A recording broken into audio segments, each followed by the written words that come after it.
The alarm sounded across the bridge of the Vigilant Guardian, breaking the quiet routine of another patrol shift.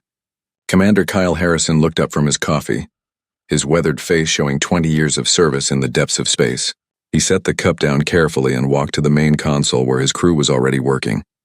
Lieutenant Ryan Cooper turned from his station, his young face pale with concern. The communications officer had been with Harrison for only 6 months, but he had proven himself reliable. Now his hands moved quickly over the controls as he tried to make sense of what they were seeing. "Sir, we have multiple contacts approaching our position," Cooper said. 347 vessels. They're not broadcasting any hostile signals, but they're not authorized to be in coalition space either. Harrison leaned over the display, studying the formation. The ships were moving slowly, almost cautiously. They were old vessels, many showing signs of hasty repairs and jury-rigged systems. Whatever these people were, they did not look like invaders. They looked like survivors. "Try to make contact," Harrison ordered. "Let's find out who they are and what they want." Cooper worked at his console for several minutes before a response came through. When the image appeared on the main screen, everyone on the bridge fell silent. The woman who appeared was not human, but she was close enough to be recognizable. Her skin had a slight blue tint and her eyes were larger than a human's, but her expression was one that anyone could understand. It was the look of someone who had lost everything. "I am Ambassador Lisa Bennett of the Velcon people," the woman said in perfect English, though her accent was strange. "We come seeking sanctuary. Our home system has been destroyed by a stellar phenomenon we call the Crimson Tide. We are all that remains of our civilization. 2.3 million souls across these ships. We have nowhere else to go." Harrison felt the weight of her words settle over the bridge. 2 million refugees. An entire species reduced to a fleet of damaged ships. He had orders about unauthorized vessels, clear protocols to follow, but those orders had been written for pirates and smugglers, not for people running from the death of their world. "Ambassador Bennett," Harrison said carefully, "I need to report this to Earth Command. In the meantime, your fleet looks like it needs assistance. We can escort you to New Brisbane Station. It's 3 days from here. You'll have shelter there while the politicians figure out what to do." Bennett's face showed relief so profound that Harrison felt his chest tighten. "Thank you, Commander. Thank you more than you can know. We have been traveling for 18 months. We have lost 62 ships. Our supplies are nearly gone. 3 days we can manage. 3 days we can hold on." The journey to New Brisbane Station took exactly 3 days, just as Harrison had promised. During that time, Lieutenant Cooper spent hours talking with the Velcons, learning their story. He discovered that they had been a peaceful people, focused on science and art.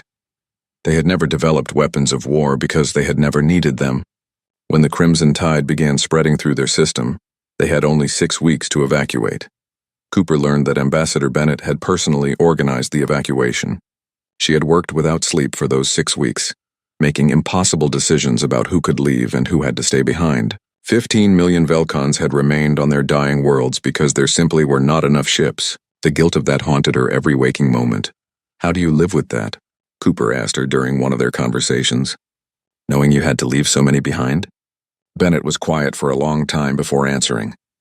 "You don't live with it, Lieutenant. You simply continue to breathe and hope that somehow, someday it will mean something, that the ones who survived will build something worthy of those who were lost." On the second day of the journey, Harrison walked through his ship and found Cooper in the mess hall, staring at his untouched meal. The young officer looked up as his commander approached. "Sir, what's going to happen to them?" Cooper asked. "Will Earth take them in?" Harrison sat down across from him. "I don't know, Ryan. That's above my pay grade. But I sent my report to Admiral Wells and I made my recommendation clear. These people need help and we have the means to help them. What kind of species would we be if we turned them away? Some people will say we can't afford it," Cooper said quietly. "That we have our own problems." "Some people always say that," Harrison replied. "But I've been in space for 20 years and I've learned something important. The galaxy is a big, cold, empty place. If we don't look out for each other, who will?" When the fleet arrived at New Brisbane Station, the local commander had already prepared temporary accommodations. The station's medical teams began treating the sick and injured immediately. Food and water were distributed to every ship. For the first time in 18 months, the Velcons could rest without fear of running out of life support. Harrison met with Ambassador Bennett one final time before returning to his patrol duties. They stood in one of the station's observation lounges looking out at the fleet of refugee ships. "What happens now?" Bennett asked. Now the Coalition Council decides, Harrison said. They'll debate and argue and eventually vote on whether to accept your people as refugees. It might take a while, and if they say no, Bennett's voice was barely a whisper. Harrison looked at her directly. Then I'll resign my commission and spend every day making noise until they change their minds. But I don't think it will come to that. Humans can be difficult and complicated, but we're not monsters. We won't leave you stranded. Bennett's eyes filled with tears. You saved us, Commander. You and your crew. When we saw your ship approaching, we thought you might turn us away or worse. Instead, you offered help before we even finished asking. That's just what decent people do, Harrison said simply. Now get some rest, Ambassador. You've earned it. The hard part is over. But as Harrison returned to his ship, he knew the hard part was really just beginning. Somewhere on Earth, in the towers and chambers of power, people would be making decisions that would determine the fate of an entire species. He had done what he could. Now he could only hope that humanity would choose compassion over convenience. Lieutenant Cooper joined him on the bridge as they prepared to depart. The young officer looked different now, older somehow. The innocence that had marked him when he first came aboard was gone, replaced by something harder but also kinder. Sir, Cooper said, whatever happens at the council, I want you to know that I'm proud to serve under you. You did the right thing. Harrison smiled, the first genuine smile he had managed in 3 days. We all did the right thing, Lieutenant. Every member of this crew. Remember that. Remember that when it mattered, we chose to help instead of looking away. That's what makes us human. The Great Hall of Geneva Station fell silent as Secretary General Nathan Price stood before the assembled Coalition Council. The orbital facility, humanity's political heart, had never seen such tension. Representatives from every major human colony filled the chamber, and the weight of their decision hung heavy in the recycled air.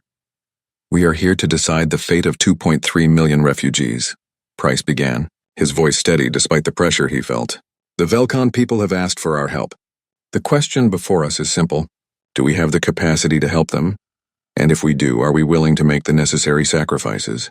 Representative Marcus Chen stood immediately, his face set in determined opposition. He was a powerful voice in the council, representing the outer colonies where resources were already stretched thin. Secretary General, with respect, the question is not simple at all. We are talking about accepting millions of aliens into our space. We have our own people to think about. Our own colonies that need supplies and support. Representative Chen raises valid concerns, Price acknowledged, which is why I asked Admiral Wells to prepare a comprehensive analysis. Admiral, if you would. Admiral Patricia Wells stepped forward, her uniform crisp and her bearing professional. She had commanded the Coalition Defense Fleet for 8 years, and her word carried weight. She activated the holographic display, and data began to flow across the chamber. The Velcons possess advanced biotechnology that could benefit our agricultural systems significantly, Wells explained.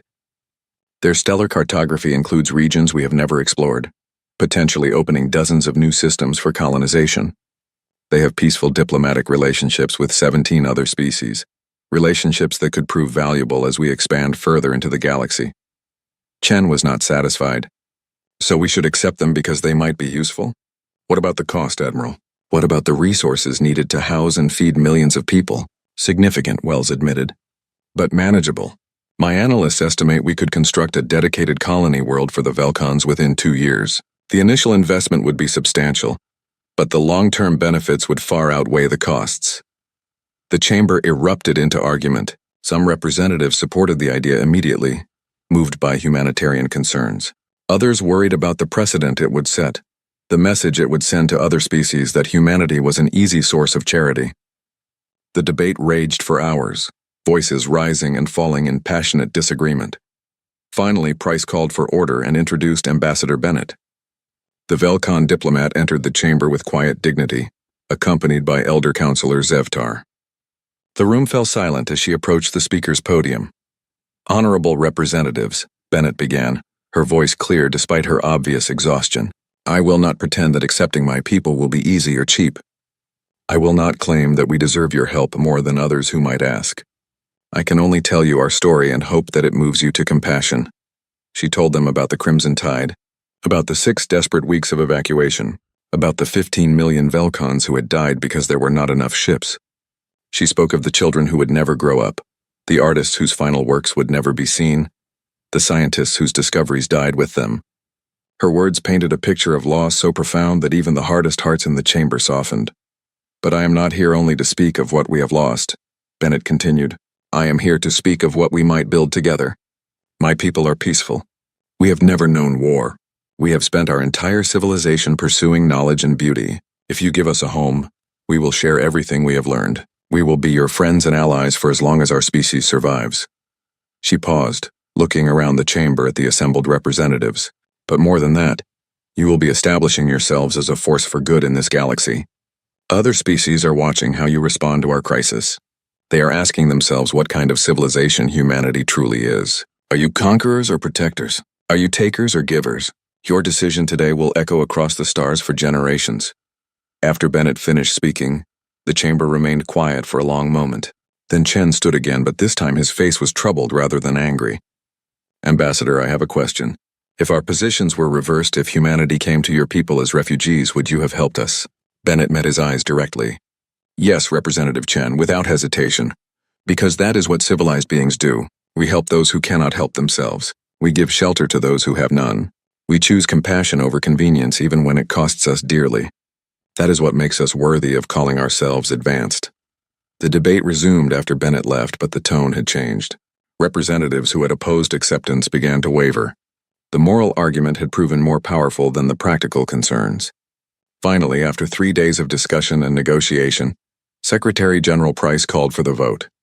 The resolution passed by a narrow margin. The coalition would accept the Velcon refugees and construct a new colony world specifically for them. The planet would be Haven, and it would be humanity's gift to a species that had lost everything. Price found Bennett waiting in a side chamber after the vote.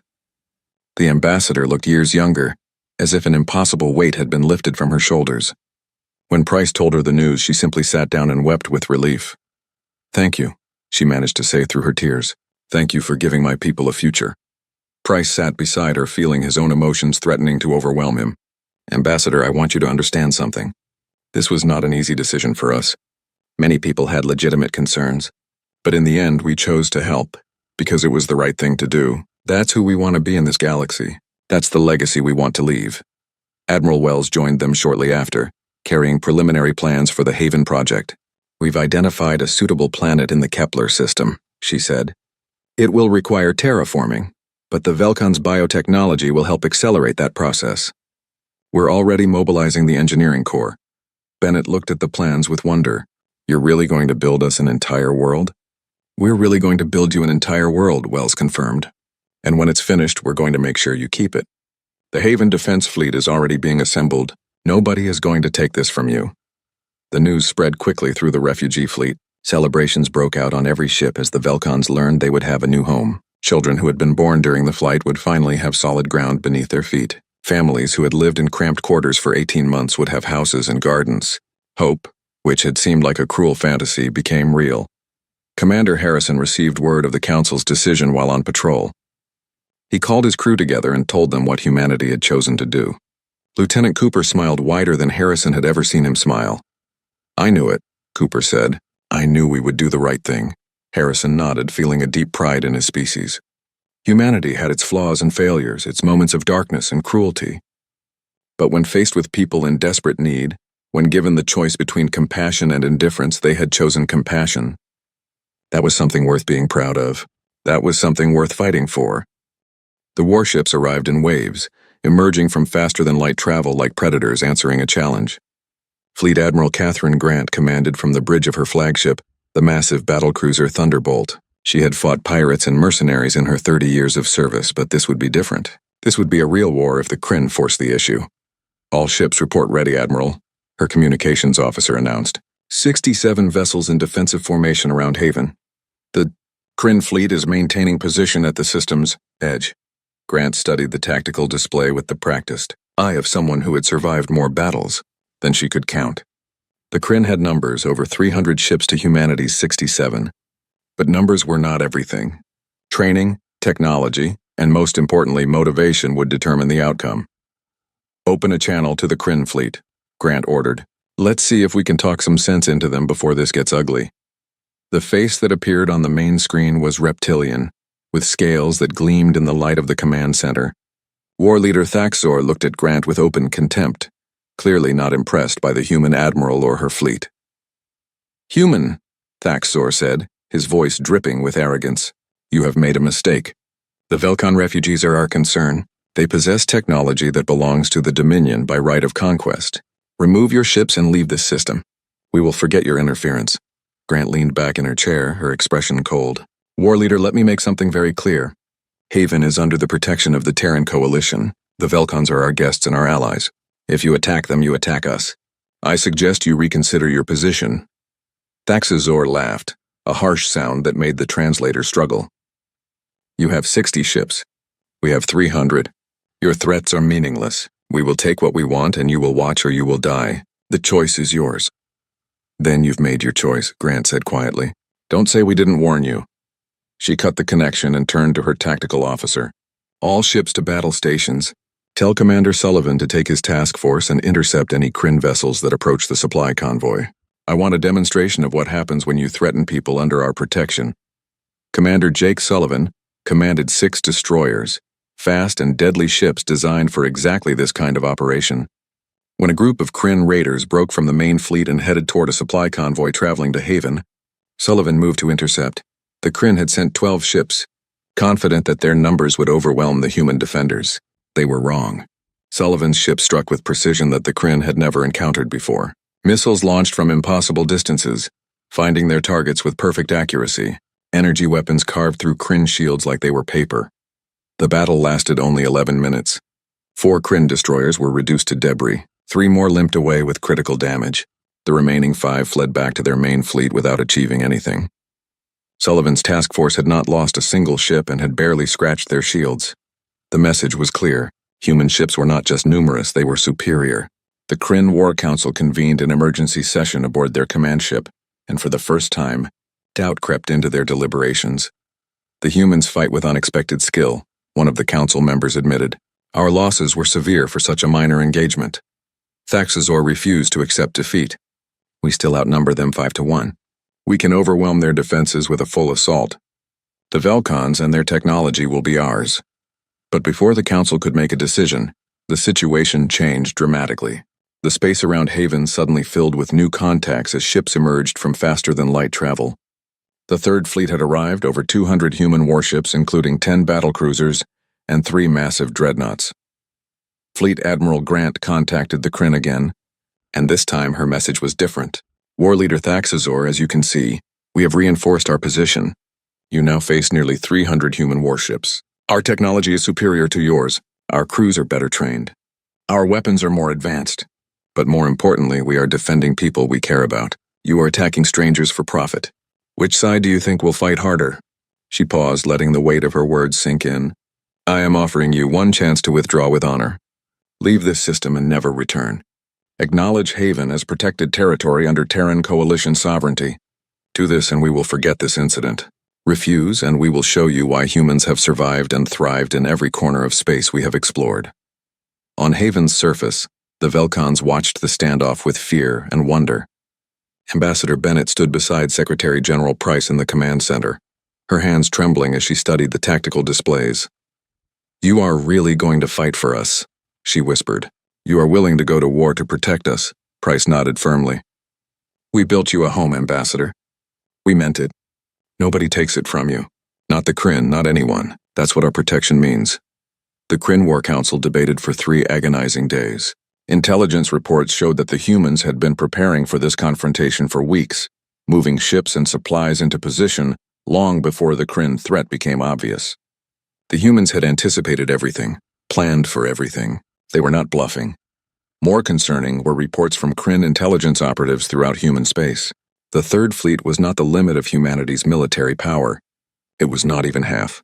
The Coalition had ship production facilities in dozens of systems, armies of trained personnel, and a determination that bordered on fanatical when defending their allies.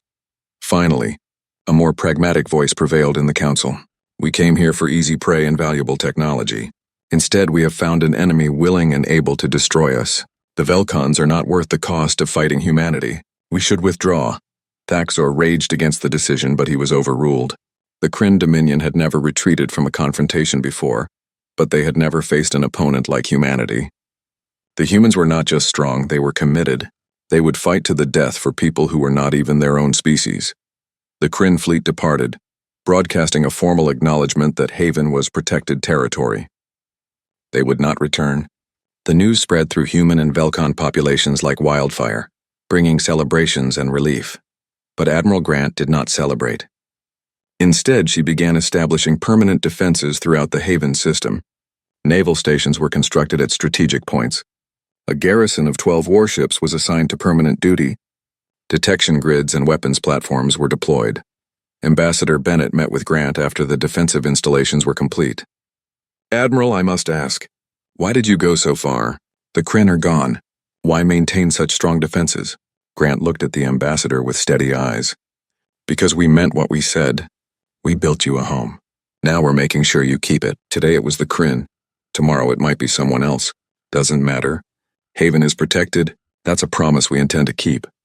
Bennett felt tears running down her face. "I have never known such kindness from strangers. Never seen such strength used for protection rather than conquest." "Then you haven't been meeting the right humans," Grant said with a slight smile. "We're not perfect, Ambassador. We make plenty of mistakes. But when we make a commitment, we honor it.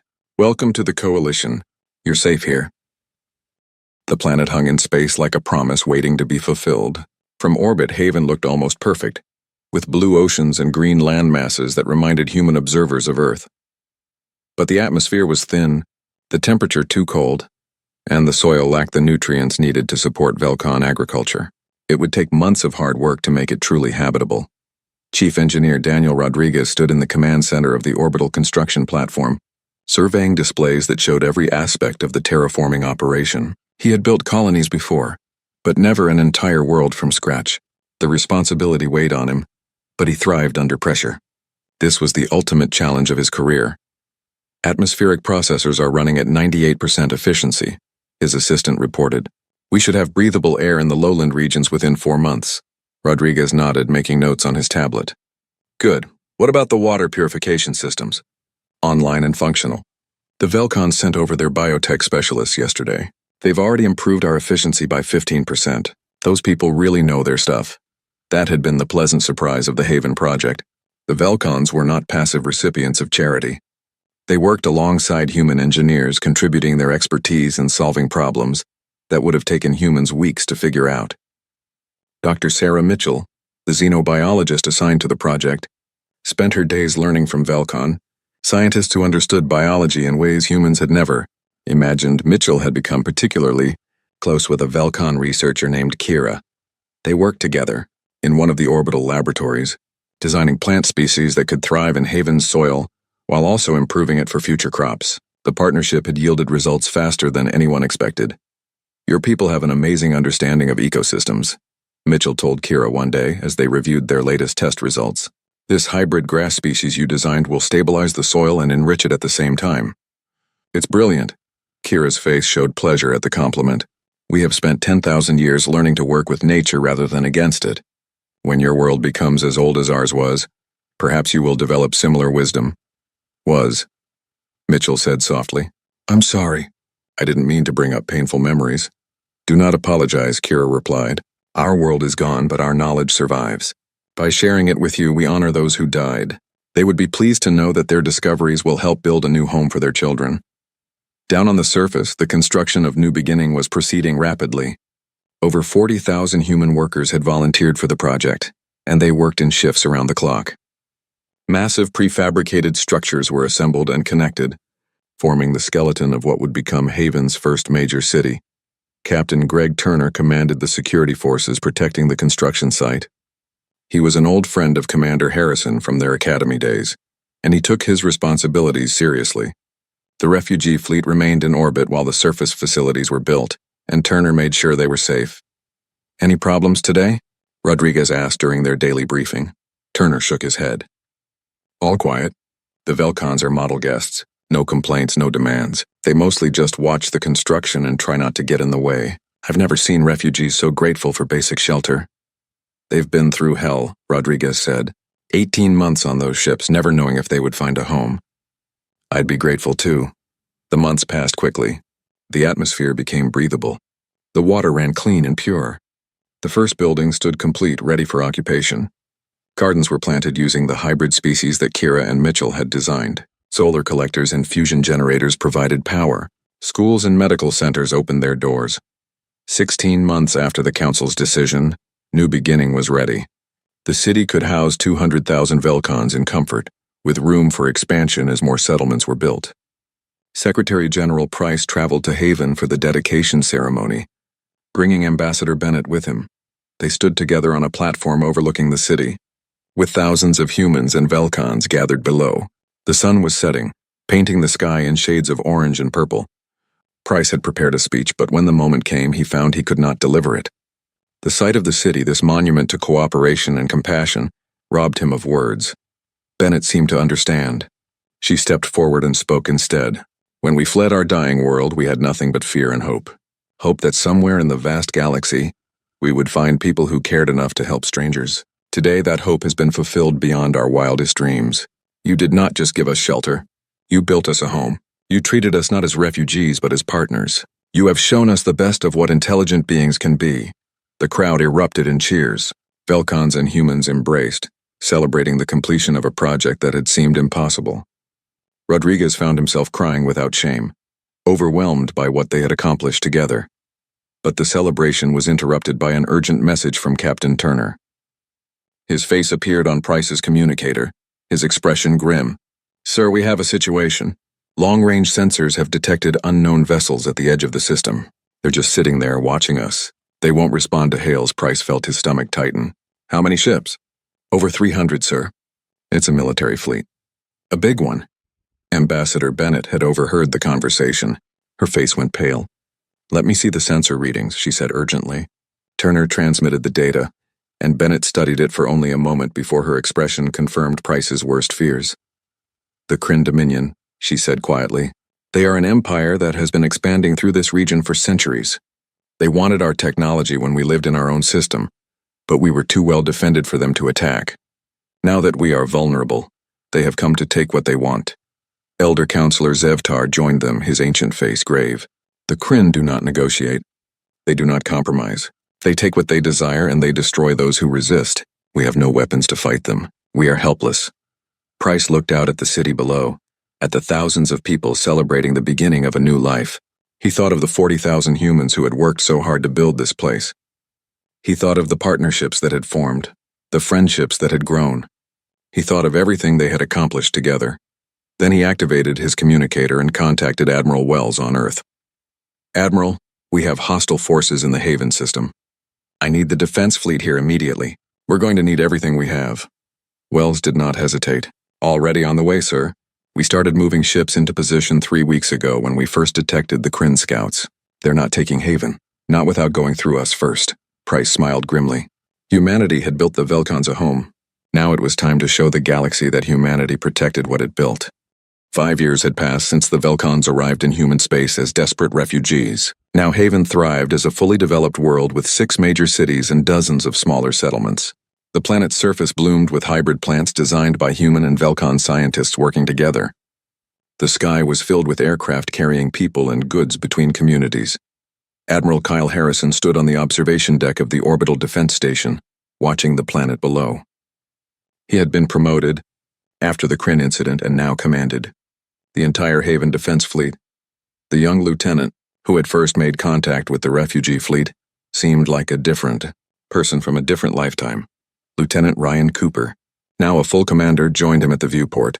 Cooper had married a Velcon scientist named Mira 3 years ago, and they had 2 children who were the first generation born from the union of the 2 species. The children were beautiful, carrying traits from both parents. "Big day today," Cooper said, watching the preparations on the surface. "Governor Bennett must be nervous." Harrison smiled. Ambassador Bennett had become Governor Bennett after the first Haven elections, chosen by her people to lead them in their new home. She had proven to be an excellent administrator, balancing Velcon traditions with the practical needs of a growing colony. "She'll do fine," Harrison said. "She's handled worse pressure than giving a speech." On the surface, preparations were complete for the ceremony that would formally admit Haven to the Terran Coalition as an associate member. The designation would give the Velcons representation in human government, while allowing them to maintain their cultural autonomy.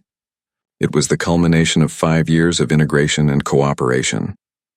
The ceremony was held in the Grand Plaza of New Beginning, a massive open space that could accommodate hundreds of thousands of people. Today it was filled to capacity with humans and Velkhans alike, along with representatives from 17 other species who had traveled across the galaxy to witness the event. Nathan Price, now retired from his position as Secretary General, sat in the place of honor beside Elder Counselor Zevtar. The old Velkhan had become one of Price's closest friends over the years, and they often spent evenings discussing philosophy and sharing stories of their respective species. "It is hard to believe how much has changed," Zevtar said quietly. "When we arrived, we had nothing. Now we have a thriving world. Children who will never know the fear we carried. A future that seemed impossible." Price nodded, feeling the weight of those 5 years. "Your people worked hard for this. You didn't just accept charity, you became partners. That's why it worked." Governor Bennett stepped to the podium as the crowd fell silent. She looked out at the sea of faces, human and alien alike, and felt a profound sense of gratitude. She had lived through the worst moments of her species' history, and now she stood at the beginning of a new chapter. 5 years ago, we came to human space as refugees with nothing but desperate hope, Bennett began, her voice clear and strong.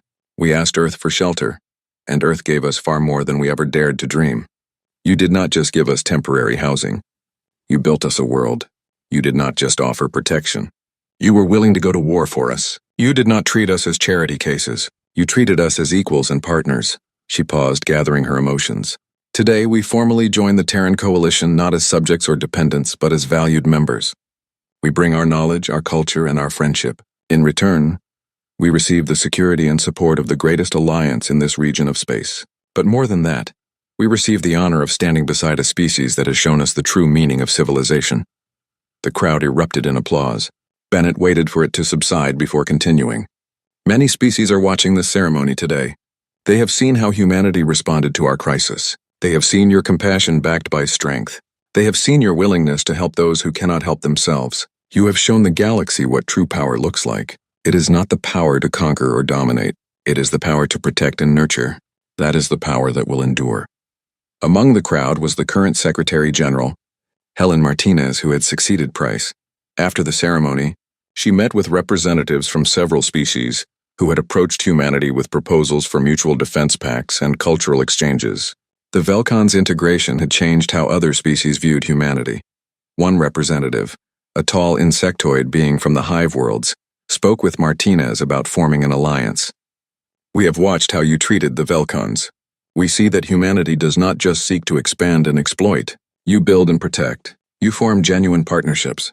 This is rare in the galaxy. This is valuable." Martinez smiled diplomatically. "The Velkhans taught us as much as we taught them. Working together, both species became stronger. That's what we want to offer the galaxy, not domination, but cooperation." Later that evening, Admiral Harrison hosted a gathering aboard his flagship for the senior officers who had been part of the Haven project from the beginning. Chief Engineer Rodriguez was there, as was Dr. Mitchell, Captain Turner, and of course Commander Cooper with his family. They stood together in the observation lounge, watching Haven rotate peacefully below. Cooper's children played in the corner, their laughter a sound that bridged two species. Mira, Cooper's wife, stood beside him with her hand in his. "Do you remember that first day?" Rodriguez asked. "When we saw the refugee fleet and had to decide what to do?" Harrison nodded. "I remember thinking it was above my authority, that I should just follow protocol and wait for orders. Then I looked at those ships and thought about the people inside. I couldn't turn them away." "You changed history with that decision," Mitchell said softly.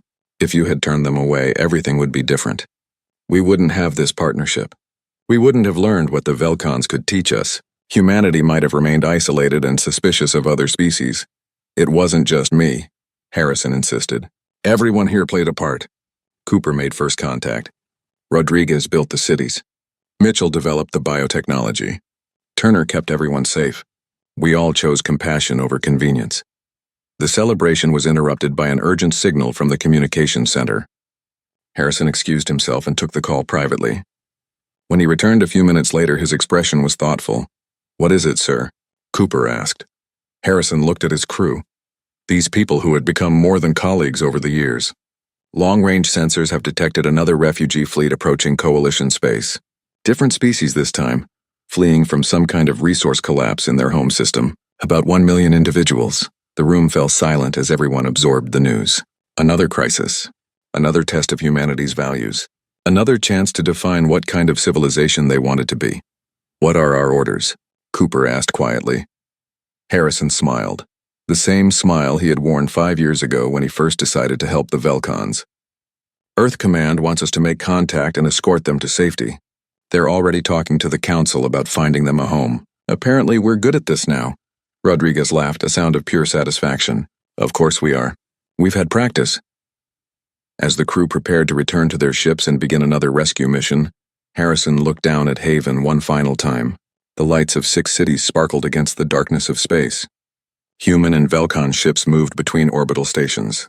Children of 2 species played together without seeing the differences that might have divided them. This was humanity's legacy. Not conquest or domination, but protection and partnership. Not taking from the galaxy, but giving to it. Building homes for the homeless. Defending those who could not defend themselves. Choosing compassion even when it cost them dearly. Cooper joined Harrison at the viewport, his children now asleep in their mother's arms. "Do you think we can do it again, sir? Build another world for another species?" Harrison thought of Ambassador Bennett's words from 5 years ago, when she had first asked Earth for shelter. He thought of the journey they had all taken together, the challenges they had overcome, the friendships they had built. "Yes," he said with absolute certainty, "we can do it again. And we will. Because that's who we are now. We're the ones who build homes and guard them with warships. We're the ones who answer when someone asks for shelter. That's what it means to be human in this galaxy." As his ship prepared to depart for the new refugee fleet, Harrison received one final message. It was from Governor Bennett, simple and direct. The same words she had spoken 5 years ago. The words that had started everything. "Earth, we ask for shelter." Harrison's response was equally simple. A promise and a commitment that defined everything humanity had become. Then Earth will provide it. And Earth will protect it always.